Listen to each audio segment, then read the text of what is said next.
these roads are still slick. They are still dangerous, especially moving downhill if you don't have an all-weather four-wheel drive or studded tire vehicle. The best thing has been seeing how many people have stayed off the roads.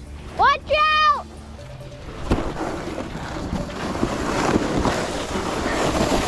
Watch out! Well, that does look kind of fun. It's the kind of day where, if you can, you want to stay off the roads. Just have fun and enjoy the snow and cold in a safe way. Maybe enjoy a snowy walk or sledding with your friends. Welcome to KGW News at 6 and our continuing coverage of the winter storm hitting Portland. Thanks for joining us. I'm Pat Doris. And I'm David Molko. Of course, not everyone's able to push pause and enjoy the sleet and the snow. Lots of travelers spent the day trying to figure out flights after hundreds of cancellations at PDX. Workers at shelters right now actually looking for extra volunteers tonight to make sure everybody can stay safe and warm. We have full team coverage this evening across our region, looking at road conditions, an update from the airport, and of course, the very latest on the forecast. And that's where we begin with Chief Meteorologist Matt Zaffino. Matt, a little more freezing rain coming down. When's it going to end? When's it going to thaw out? Yeah, the answer depends on exactly where you live, because parts of the Portland area and Vancouver will warm up sooner than other parts, and the area south and west of downtown will begin the warming sooner. It's already happening in other parts of the valley, which I will show you. But in Portland right now, we're at 26 degrees. It's still cold, but you know what? The temperature's gone up. It's ticked up a degree, and it won't be dropping overnight like it did last night. It's going to keep going up overnight, up to midnight and beyond into the morning hours, and we will get above freezing overnight tonight. Okay, southeast winds at the airport still at 8 miles an hour. They have weakened considerably from yesterday. Now, there's been some freezing rain over the area recently. Nothing over downtown Portland right now, but there's more along the coast. It's pretty broken up. So I don't think we'll see huge amounts, but it's potential. There is potential for another 1/10 to 2/10 of an inch of freezing rain. I think it's going to be more towards the lower end of that spectrum. And in fact, when we look at our modeling here, it only wants to give us another 1/100th of an inch of ice, which would be fantastic, right? But in the gorge, different story. We're going to see upwards of another 1/2 inch of ice. So the winter weather warnings out there continue until 10 o'clock Saturday night, whereas in the valleys, they expire much, much sooner. We don't even have a winter storm warning anymore. It's been downgraded to a winter weather advisory. Still hanging on to 29 in McMinnville and Aurora on the southern end of the Portland area. And if we look farther south, it is above freezing. As I mentioned, 46 in Roseburg. They've been warm. They've been out of the deep freeze. But Eugene is above freezing. Corvallis is getting close, and Salem's at 30. So we're getting there. And then we've had 40s and 50s along the coast. Astoria is even above freezing right now, too. So that's where the warming will come from. Here's the temperature forecast for you, and we'll let this roll. This is at 11 o'clock tonight, showing Portland still below freezing, but Salem still at 40. Now, this is interesting because the modeling has it's a really tough thing for the models to do, and they're having a tough time with it, which is not a surprise. Look at the discrepancy here, saying 41 Eugene, 40 Salem, but 30 in Corvallis. For whatever reason, there's this weird cold bias for this model in Corvallis. So if you are in Corvallis, you'll be more like Salem and Eugene. And 11 o'clock tonight, we might be as warm as 30 in Portland. Eventually, we get up to 32 at about 3:30, 4 o'clock in the morning, and then we climb above that during the early morning hours, and we stay above freezing at that point. I don't think Hood River will be above freezing at that point either, though, so we'll keep an eye on that. So winter weather advisory here, but the winter storm warning in the gorge and the upper Hood River Valley until 10 o'clock on Saturday night, because the cold air will hang longer there. It'll be tougher to scour it out. Freezing rain continues tonight. Again, we could see as much as 2/10 of an inch, but I'm thinking more like 1/10 of an inch or less. So that's good news there. Temperatures will rise above freezing from south to north overnight, and in Portland, finally climbing above freezing tomorrow morning. Guys? Well, at least we can start seeing that warmth headed our way. It's going to be a while, but there it is. Thank you, Matt. Good to see. Catherine Cook is out scouting the roads for us in our specially equipped news rig. Catherine, where are you and what are you seeing? Hey, Pat, right now we're on I-205 South, just about even with Sunnyside Road near Clackamas Town Center. Let me flip the camera so you can see what we're seeing tonight. And that is, in parts, like right now, some black pavement. That's something we haven't seen for about the last day or so. But really, from Gleason South we're seeing a lot of this in many areas, just slush. The driving traction seems to be pretty good. Again, like you mentioned though, Pat, we are in an all-wheel drive vehicle with studded tires, but drivers seem to be having a pretty good handle on the road conditions out here. However, I should say we've been noticing some issues on some off-ramps. I saw a car a couple miles back that seemed to be struggling, going in the wrong direction, sliding sideways. So that tells us really it's a matter of what kind of vehicle you're driving. If you don't have the proper equipment or the kind of car that does well in this weather, you're best suited to stay home and stay home in general if you don't have to be out. So earlier we were out along SR 14 and some upper elevation areas in Camas where definitely conditions are a lot worse than out here where we are in the Portland metro area now. We had some very icy, scary road conditions, especially on the hills and upper elevations. So definitely keep your eye out where you're going, and if you don't have to be out on the roads at all, stay home. Thanks, Pat? Catherine, and congrats to all you drivers who decided to stay home, because you can see those roads are much clearer than they would be at this time usually. Yeah, I mean, really smart decision, heeding the advice of all the experts and officials out there. Okay, from roads to runways, let's head out to PDX and check in with Cale Williams back there for a second evening in a row. Cale, I'm just looking at the numbers, 300 plus flights canceled today, including all Alaska Airlines flights this evening. What's it like right now? What's the mood like?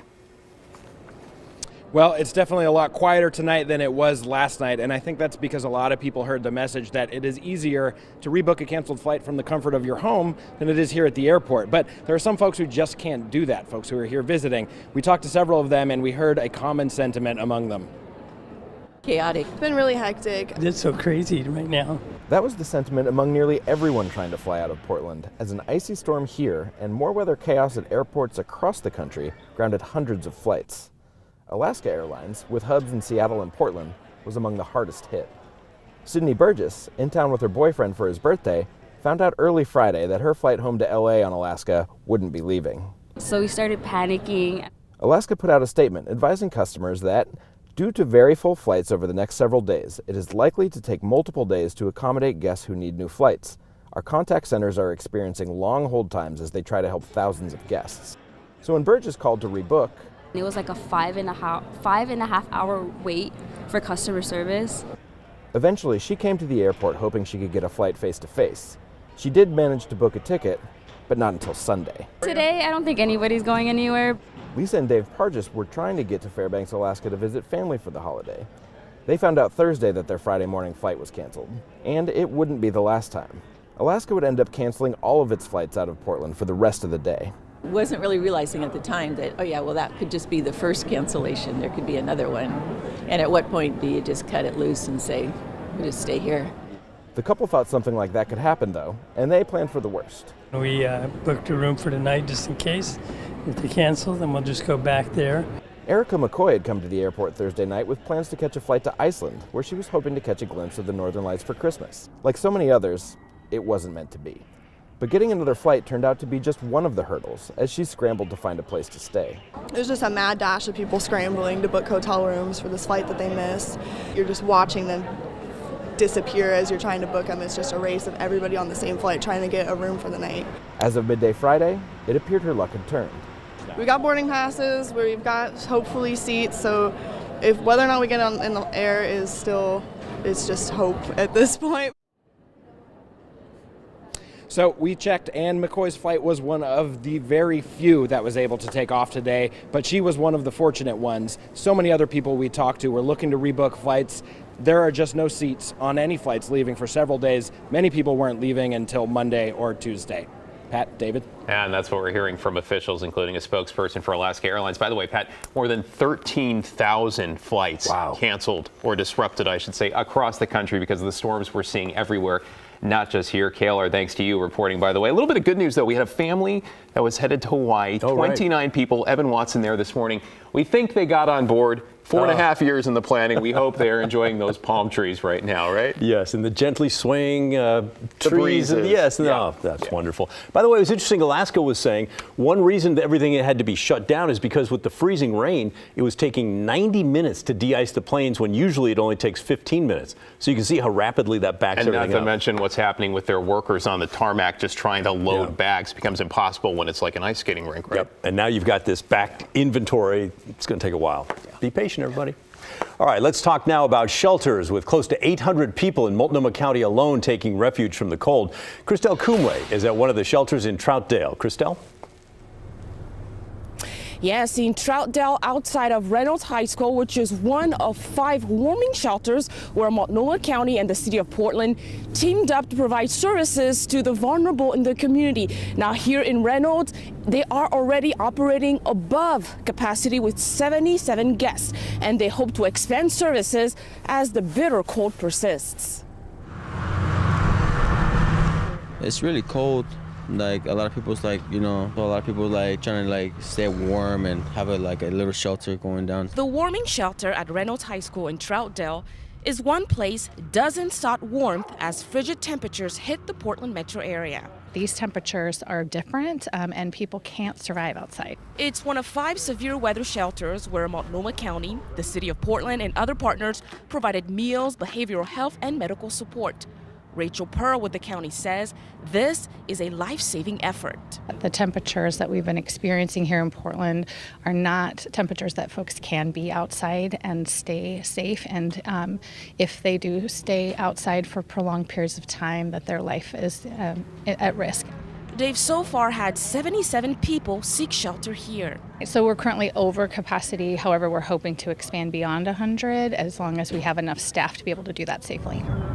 Safety is also top of mind at Blanchet House downtown. We definitely prioritize keeping our doors open no matter what the weather is outside. Gabby Tuye with the social service organization says rain, shine, or even in the snow and ice, they do everything to keep these doors open Monday through Saturday to provide breakfast, lunch, and dinner to those who need warm meals. Really, it is more than a meal. It's a place to come in, get some warmth today, get just a smile, a friendly face, community with others, just a little bit of light on what is otherwise maybe a cold and dreary day. Cold and dreary weather, Rick Graves with Portland Fire and Rescue says, has created a lot of challenges. We did receive an increased number of calls overnight as a result of the weather. Graves says many of the calls were to provide assistance to vulnerable people on the streets before they were taken to safety. He says that, on top of their regular emergency calls, have strained resources. The difficulty as a result of the weather certainly has both created a larger number of calls and impacted our ability to respond. He's asking for patience and for people to shelter in place if at all possible. If you need a ride, contact 211, which will be a way to obtain a ride to available shelter space. A warm shelter space like here at Reynolds. And so that's our effort at this time, is to ensure that we can save lives and keep everyone safe. Back out here live at Reynolds, the shelter is expected to stay open until Saturday morning, and that goes along for the other 4 other shelters we just mentioned. Pat, David. Thanks, Christelle. Hopefully everybody has a warm night out there. All right, speaking of warm, let's give you a look at the Rose City from our Wells Fargo sky camera. I say warm in jest because it is 26 degrees, but that is warmer than it was a few hours ago. And yes, it's warming up slowly over the course of this evening. We're going to check in with Matt in a little bit, talk about your 7-day, what Christmas and beyond are going to look like. Stay with us.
well beyond Oregon, causing trouble on the roads in Washington, southwest Washington up to Seattle. The bridge over the Columbia and Astoria, it was closed, then it was open, then it was back closed again. So you just get a sense of how things have been touch and go over the last 24 hours here. Been that kind of day. Celeste DiMachina from the State Department of Transportation for Washington joins us now on the phone.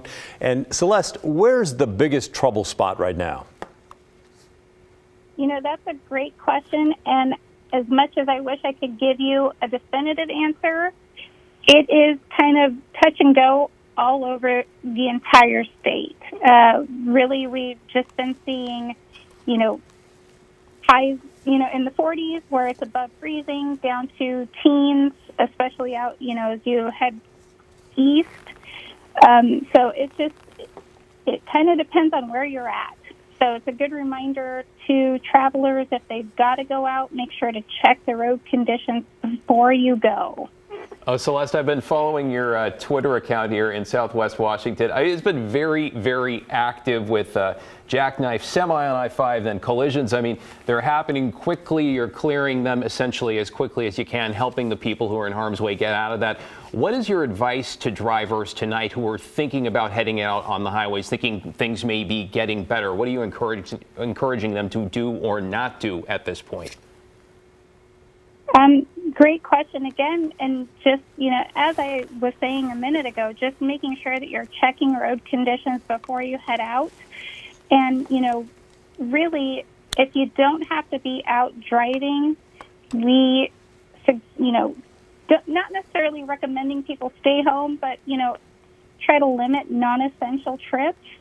It just, keeps the roads open, allows our plow crews to clear the road, because they can't do that work if there's a lot of people on the road, especially if there's accidents. We want to make sure we're doing as much as we can to keep travelers moving, and that requires drivers' help. Sure. Well, and Celeste, you're not supposed to tell people to stay home, but we will. People, stay home. Stay home if you don't have to be out. And let me ask you this, Celeste. I know that Washington has been much more, in the past anyway, aggressive than Oregon. At least that's my perception when it comes to salting the roads and making sure that things are passable. Are you putting down a lot of salt right now? We are, it's a combination of de-icer, salt, and in some cases sand. It just kind of depends on what the road conditions call for. Unfortunately, we can't put that down when the roads are icy, so we've been doing a lot of pre-treating. But, as we saw over the last 24 hours, things can escalate quickly. So it's a great reminder for drivers. Just make sure you check the roads before you head out. And if you don't have to go anywhere, try to stick close to home. There it was. Don't go anywhere. All right. Snuggle with your family or your TV. Doesn't matter.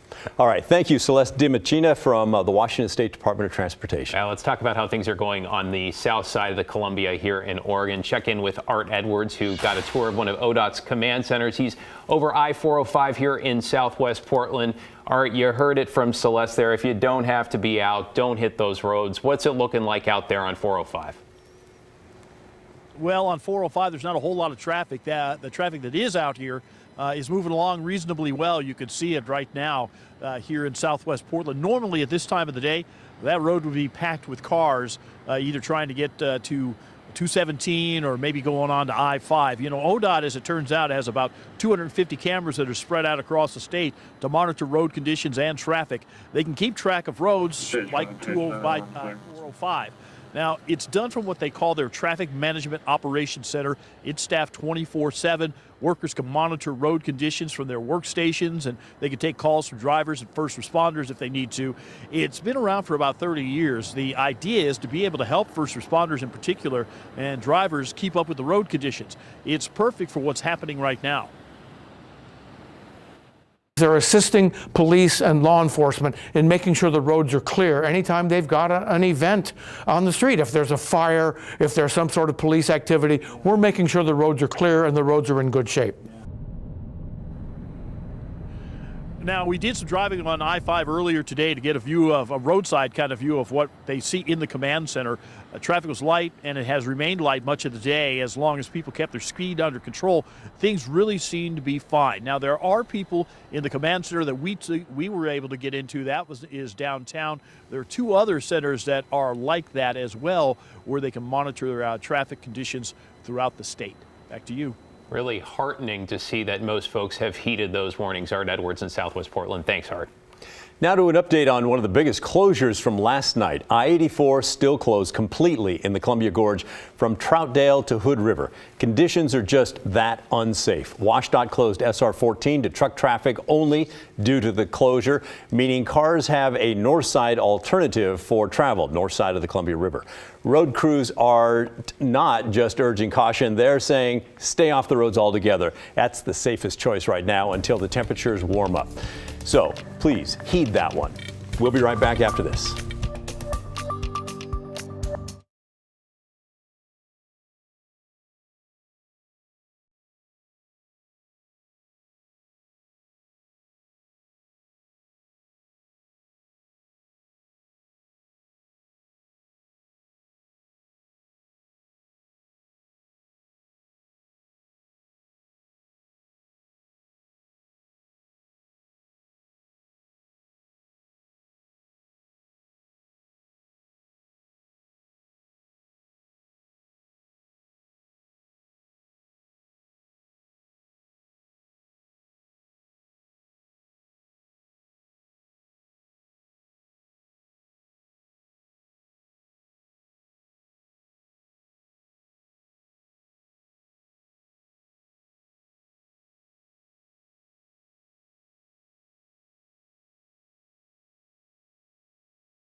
KTW's continuing coverage of this winter wall. A little update on power outages across our area. PGE reporting about 5,300 in the Portland area, 5,300 customers. Pacific Power, a little bit of good news, especially out for folks in the Astoria area. Had about 2,500 out earlier. That is down to about 142 in that corner of the state, so a little bit of improvement on that end. Never great to lose your power, very tough on conditions like this.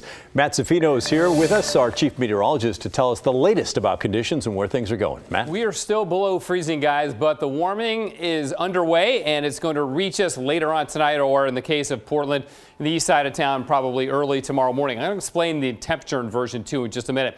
Outside right now it's 26 in Portland. We've gone up a degree in the last hour, which is good news. The temperatures will continue to gradually climb. The Portland area will be the last to warm above freezing of everybody in the Willamette Valley, but we will get there. Still a light wind at the Portland airport. It is still strong coming out of the gorge, but it's no longer covering the entire area. You know where it's warmer? It's warmer up in the mountains. Check this out. Remember, I just showed you it's 26 degrees in Portland. This is Government Camp. It is 40 degrees at Government Camp. We are 26. Government Camp, 4,000 feet above us, is 40 degrees. That's where it's warmer. And it's not just Government Camp. Let's check the other passes in the Cascades. Santiam Pass, 39 degrees there. That's even higher than Government Camp. Willamette Pass, 35 degrees. Again, these are all up between 4,000 and 5,000 feet. That's the definition of a temperature inversion, when it's colder down low but warmer up high. Now, something I've been hearing a lot through this episode, because it's been so cold, 10, even 20 degrees, people saying, oh, it's too cold for rain or sleet. It can only be snow. That is absolutely not the case, because when we get this warm layer above us, the snow, which falls out of the clouds very high in the atmosphere, will melt into rain with 40-degree temperatures, but then it refreezes in our 10 to 20-degree air down below. That's why we're getting freezing rain and sleet. Let me give you another example of how this has gone down. This is at 2 o'clock this afternoon. Talk about extreme temperature inversions. We'll start in Parkdale in the Upper Hood River Valley at an elevation of 2,200 feet. We're at 2 o'clock this afternoon. It was 10 degrees. Very, very cold. Let's go up a little bit higher. We'll go to Trillium Lake on Mount Hood, which is at just shy of 3,800 feet. It was 29 degrees, so 19 degrees warmer than Parkdale because that cold, dense air trapped in the lower valleys there. Let's keep going up in elevation. We go from cold to cool. I'm just going to call it warm. At the same time, 2 o'clock this afternoon at Government Camp, it was 41 degrees at 4,000 feet, which is basically where they are right now, as I just showed you. So that is a temperature inversion. Cold down low, warmer as you go up. Now, eventually, the atmosphere gets itself right. It'll start getting colder as you continue to go aloft in the atmosphere. But it's that warm layer that allows the snowflakes to melt into rain and then refreeze on the way down into sleet or freezing rain. So a very, very extreme temperature inversion over the region today, but it is being eroded by that warmer air aloft. Right now, there's no precip over Portland. We've got some light rain over the Coast Range. That is headed our way. The modeling not giving us much more freezing rain. I hope we only get another 10th or 100th of an inch. That would be great before temperatures climb above freezing. Still holding at 29 in McMinnville and Aurora, so closer to freezing there. Eugene is above freezing just barely, and now 30 in Corvallis and Salem. So they will warm up, Salem and Corvallis, before Portland does, but we will get there. Look at our temperature forecast, finally getting up to about freezing during about 3:30 to 4 o'clock in the morning here in town, while the rest of the valley at that time will be in the 40s. So that's why we have the winter weather advisory till 2 a.m., because we're going to be below freezing till that time at least, maybe a bit later. Still winter storm warning up across Washington, as you can see. One surge of moisture coming in now. It's not a lot. We'll get a little bit of a break and then a stronger surge, some pretty heavy rain on the way to the coast during the day tomorrow. And then our focus, once we get rid of this cold air and we get above freezing late tonight, tomorrow morning, we'll stay above freezing for several days to come as we get several storms coming our way. And our focus is going to shift towards heavy, heavy rainfall. A lot of heavy rainfall in the week ahead. This is just from now until Monday night. That's, approaching 2 inches in Portland. Look at Brookings, 4 inches over the same time. If we run this model out through the week, 3-4 inches, 5 inches on the coast, maybe even double-digit rainfall in parts of Oregon over the week ahead. So we're going to be keeping an eye on the rivers as we go to the middle of next week. But the immediate problem is getting above freezing. We will do that. Let's see that freezing level of 7,000 feet. That's the one where above which that elevation temperatures stay below freezing. But you got to get there to achieve that. Freezing rain will turn to rain overnight tonight. We get rain tomorrow as we get up to a balmy 44 degrees. Then Christmas Day, 44 for the low, 52 for the high. We will get some rain on Christmas Day too. And then a lot of rain next week, and eventually mountain snow towards the middle and end of next week. Guys? That's so good, Matt. Earlier today he was explaining to me the temperatures, cold at the bottom, right, the inversion warm. And I go, levels. Matt, that's upside down. He goes, yeah, that's why it's called an inversion. That's the whole idea Exactly here. You know what? it. I'm glad to see those temperatures starting to come up. Thank you, Matt. We're back after this.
at 6:30.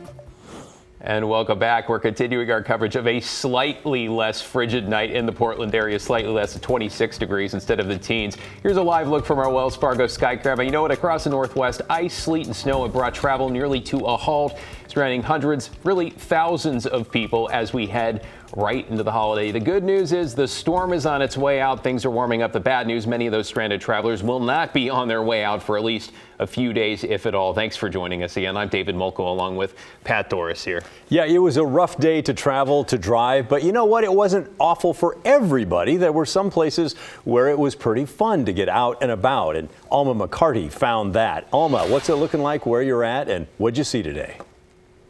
Well, David and Pat, yes, it is cold. Yes, it is icy. But, you know, compared with yesterday, most of the people I spoke with said it's really not all that bad. And several people ventured out so that they could, you know, get a look at all of this before it is gone in just a couple of days.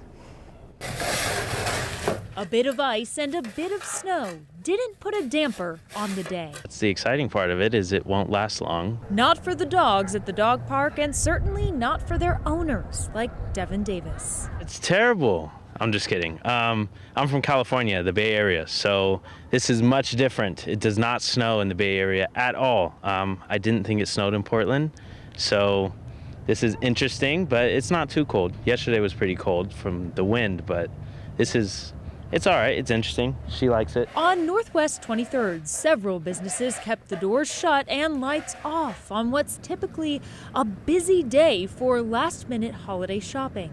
But customers did have some options. We have only 2 days, so we can use the business. Ahmed Abrabish carefully drove in to open up his shop, clogs and more. I decided to come because I had people waiting for it. They put shoes on hold. No kidding. Yeah, and I just, I said, I have to go.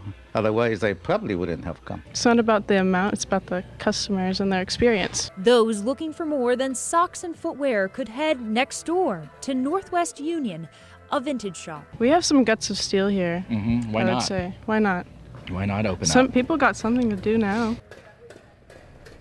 Now, we didn't see too many people out on Northwest 23rd. This is obviously a pretty popular area, especially for that holiday shopping. Not too many people out today, but if they were out, they again were mostly walking. We didn't see too many people in the core of downtown either. And folks that I spoke with said that the plan tonight was to go home and stay home after hanging outside for a little bit today.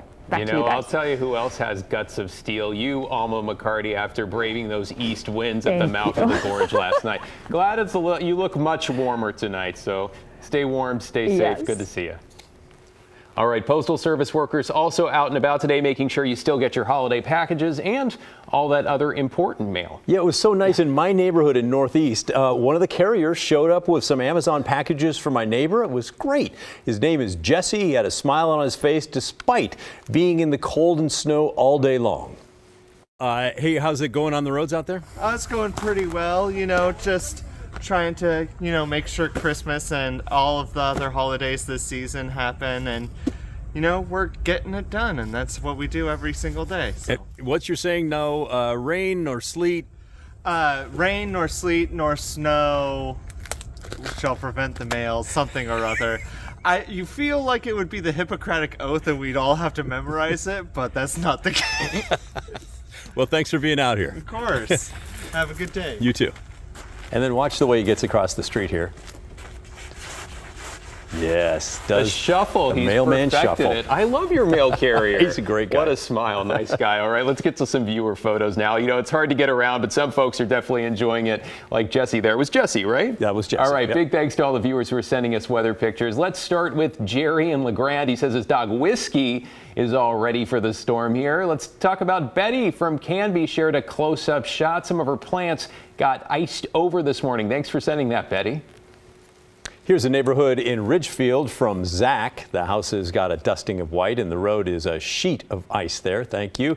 And Jenny took this picture of children having fun in East Gresham. We love these photos. Karen Maynard lives in Sandy. She took a photo of her windows all frosted over. Thanks for sending that, Karen. And last but not least, Douglas shared this shot of Meadows Golf Course.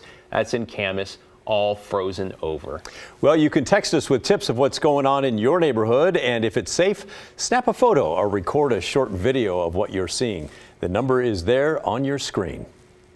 And the winter wallop is not just impacting the Northwest, it's a travel nightmare for people across the country. Our former reporter turned NBC News correspondent Maggie Vespa has a look at the national picture.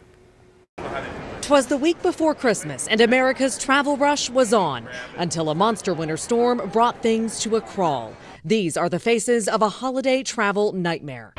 Just arrived at the airport and got first notification of a delay. DC-based filmmaker Rob Shore's trip to see his girlfriend's family in Chicago threw him into the thick of the chaos. People in front of me and behind me were both concerned that they were gonna miss their flights. Coast to coast, damaging winds and a brutal Arctic chill halting flights by the thousands. Today, airports paralyzed with ground stops from Seattle to Charlotte, Milwaukee to Memphis. In Michigan, the Grand Rapids Airport, a total whiteout. Seattle's ice storm prompting Alaska Airlines to cancel more than 300 flights. For Southwest, more than 900 cancellations and 1,800 plus delays. Julian Roberson's flight to Chicago was canceled. He took a bus from Milwaukee, hoping to get to Miami. I just didn't know how big it was. I thought it was just going to be like the Midwest, but I guess it's affecting a lot of this country.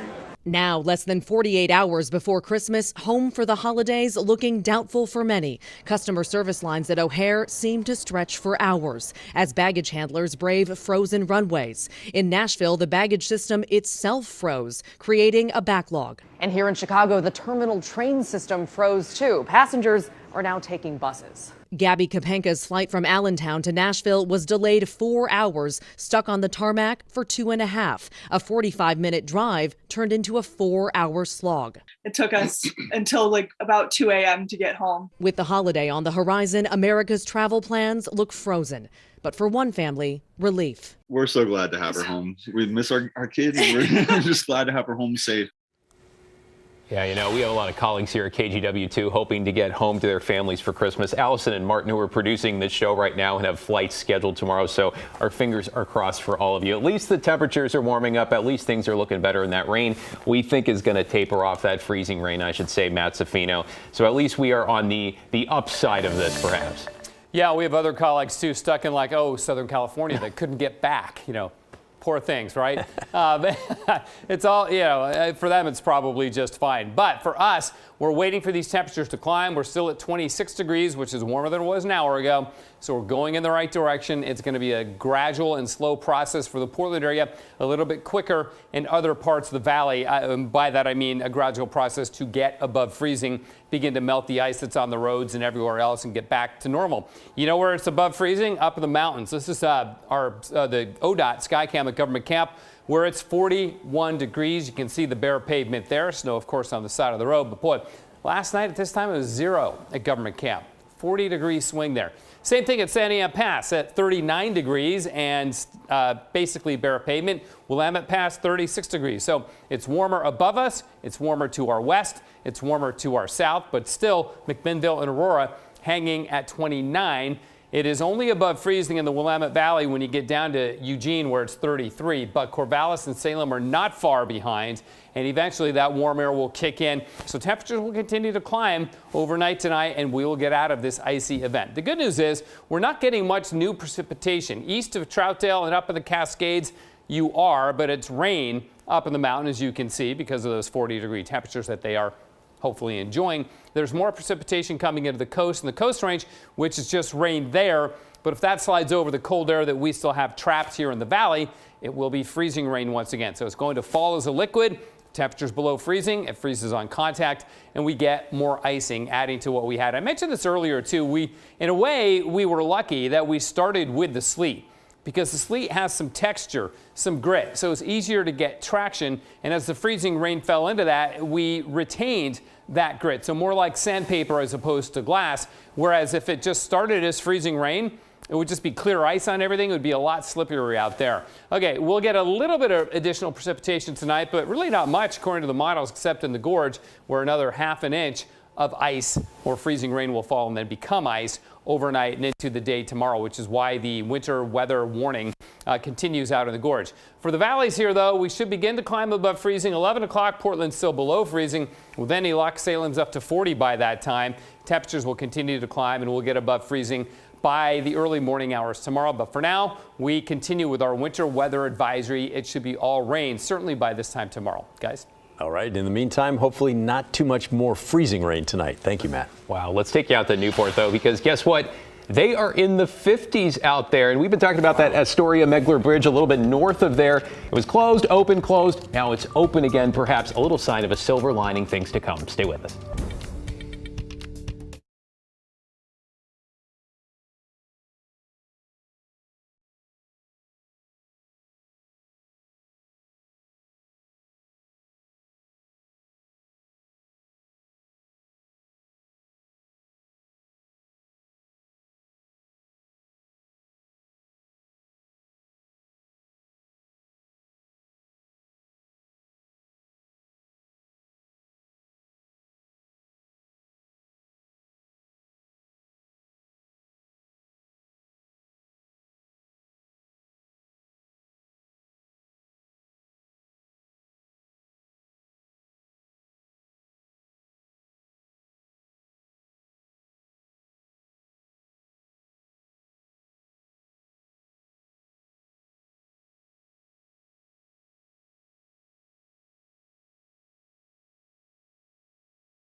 Look at some of these close calls across our region over the last 24 hours, including this one for a driver in Clackamas County. Her car was hit by a train after it slid down a hill and onto a tracks. This was this morning near 10th Street in Oregon City.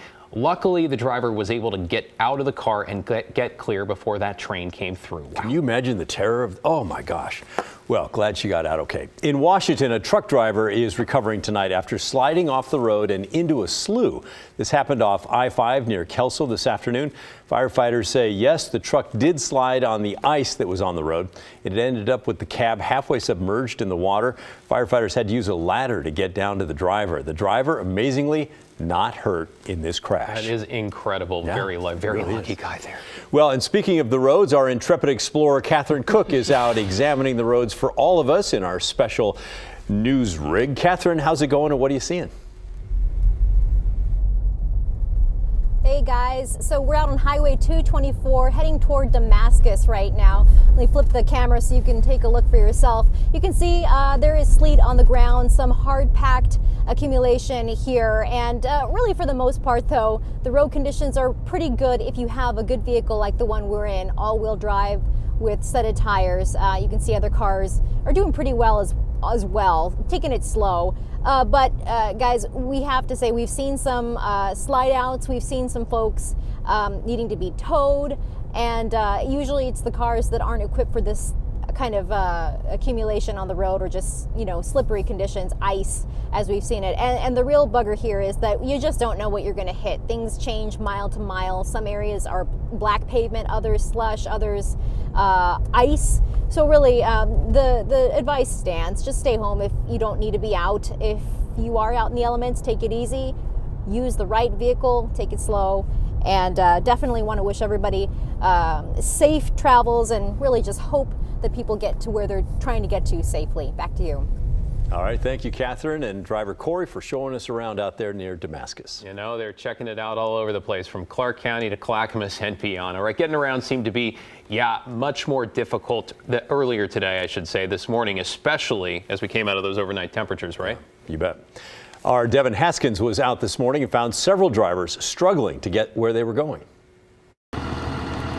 From stuck buses to shut down off and on ramps that were causing issues for big trucks, it was an icy and slick morning for what turned out to be a relatively quiet Friday morning commute. Around 8 a.m., a semi-truck crashed into a barrier, shutting down the Nyberg exit of northbound I-5 for hours. Then, just after 9 a.m., a double-trailer semi causing traffic to back up as it became stranded on the ramp leading to the Markham Bridge. We saw a few cars try to avoid the mess and back down the freeway on-ramp from McAdam Avenue and then take the downtown exit. Cars were held up for a bit, and semis too, but eventually were able to get around it. The semi finally got moving around 10 this morning. Trucks weren't the only ones dealing with the icy roads. This C-Tran bus slid off the I-205 off-ramp to the 134th Avenue exit in the Salmon Creek area of Vancouver. This all happening around 6 o'clock this morning. The driver of the bus saying the freeways were fine, but once he hit the off-ramp, it was more of an ice skating rink than a road. Within an hour, that bus was able to hop a small curb and continue on its normal route. No matter where we drove this morning, from I-5 in Tualatin to 217 northbound and over the Sunset Hill, the highways and freeways were a slow, snow-covered, icy drive. Devin Haskins, KGW News. What a day out there. You know, Matt, one of the things that seems pretty fortunate is at least the reports we've heard about trees coming down. You remember how that started to happen with the winds starting yesterday morning? Right. That seems to have quieted down and stopped at least this evening. A little good news there. Yeah, the east winds backed off seriously this morning, and they're really confined now to just the gorge. So at least that's out of the equation, and we're not getting a lot of new precipitation either. We may get a bit overnight, though. Here's what it looks like in Portland right now. We're still sitting at 26 degrees. Yes, that's still cold. We were 10 degrees colder than that late last night, early this morning. And even just an hour ago, we were 1 or 2 degrees colder than that. So we're going in the right direction, and temperatures will continue to warm overnight tonight. But we certainly had our fair share of sleet last night. And let's talk about some of the amounts that we had. And in a way, it did us a favor, because the sleet has some grit, some texture, provided at least some traction, even though it's made of ice, obviously. Then when the freezing rain fell into that, we retained that texture and that traction. So it had a bit of a sandpapery feel, didn't make things nearly as slippery as it would have had it been just pure freezing rain, where you have just glaze ice coating everything. So in a way, we got a little lucky with this one by getting that ½ inch of sleet. That's what we had downtown, ½ inch in Hillsborough, Salem and Corvallis, about 1/3 of an inch in Canby, about 1/4 of an inch of sleet and ice. Okay, here's Doppler radar, and there's really not much happening over the middle of the valley right now. The Cascades getting mainly rain, because it's 40 degrees at Government Camp right now. The Coast Range and the coast getting rain, but that rain, as it slides over the valley, will fall into our below freezing air and be freezing rain. So that's what we're watching for tonight. I don't think it'll be that heavy, but it's certainly possible that we get a bit more.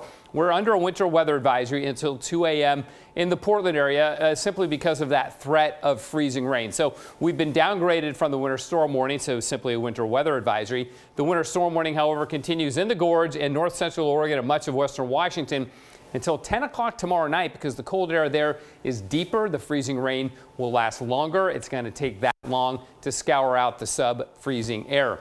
But it's happening, and moisture coming in from the Pacific, doing its work, gradually eroding that layer of cold air that's from the ground up to about 1,500, 2,000 feet or so. And there are several strong storms out here in our long-range forecast, and our focus will go from ice, which is where it should be, of course, and sub-freezing temperatures, to rain, to a lot of rain, to potentially flooding rain later next week. I don't want to get too far ahead of ourselves, but that is something we're watching. Watch this on our modeling, showing one system coming in tomorrow. So we get some pretty good rain out of that one tomorrow night. I think on Christmas, some rain early, then a little bit of a break, but then later Sunday night and Monday, we get another system. Then this one, this is coming in Monday night and Tuesday. That's a very strong storm out there. Initially a little east wind, but not a sub-freezing east wind, but a lot of rain Tuesday and into Wednesday. Then the snow level falls with cooler air. We'll begin to get mountain snow late in the week, but more storms coming Thursday and into Friday. So again, we'll go back to more typical Northwest winter weather at that point, but look at these rainfall totals. This is over 7 days, okay? So we'll stop it here at Monday at 8 o'clock. We're looking at an inch plus in the valleys, but several inches on the coast, and over the course of a week, 5, maybe 10 inches of rain on the southern Oregon coast. We'll watch that carefully. Outside right now, it is 26, and the highest of our several freezing levels is at 7,000 feet. And that's what the atmosphere does in the wintertime. Sometimes you get layers. So we have one freezing level just above us because we're at 26. It gets above freezing, and then it finally stays below freezing above 7,000 feet right now. Okay, on the Oregon coast, rain tomorrow will be heavy at times and south winds gusting up to about 45 miles an hour. For the valleys, morning lows, well, they're not morning lows. They are the daily lows, which will happen around midnight tonight, but then warming into the 50s by tomorrow afternoon. Corvallis 56. How about that? For the Cascades, it's rain. The snow level will be up around 8,000 feet, and temperatures be staying above freezing most of the night. Bend 32 for the low, but a high of 48. Pendleton 15 for a low. LeGrand 22. But again, the freezing rain will give way to just rain there. For the gorge, it's a mess still. More freezing rain, another quarter to a half an inch of ice. Strong east winds only at the west end of the gorge. And by afternoon, the Dalles just barely above freezing, but Cascade locks get up to about 42 late in the day as that west wind begins to kick on in. For Portland, freezing rain turning to rain overnight. It's spotty, and then rain tomorrow with a high of 44. Doesn't that sound great? And look, once we get above freezing, no temperatures below freezing in the rest of our 7-day forecast. Perhaps that's the best news I can give you right now. Yeah, sounds balmy, and I do fear for our basements, though. There's a lot of water coming. Thank you, Matt. But all that ice at least has an expiration date. All right, quick check of the roads here. This is 26 over at Sylvan. Not looking too bad on the west side. Not a lot of traffic out. Thanks to everybody heeding those warnings and staying home. Stick around. We'll be back after this.